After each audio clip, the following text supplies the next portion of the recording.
ഞാൻ ഇന്നിവിടെ ഉണ്ടാക്കാൻ പോണത് ജപ്പാൻ ചിക്കനാണ്.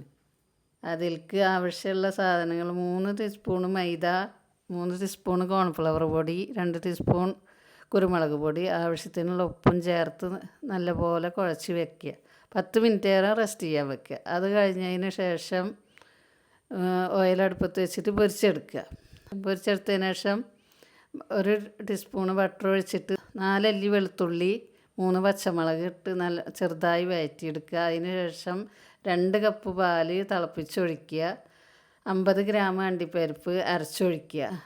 കുറുകി വന്നതിന് ശേഷം ചിക്കൻ വറുത്തത് അതിലിട്ട് നല്ലോണം ഇളക്കിയെടുക്കുക. നല്ല കുറുകി കഴിഞ്ഞാൽ ഇറക്കി വെക്കുക.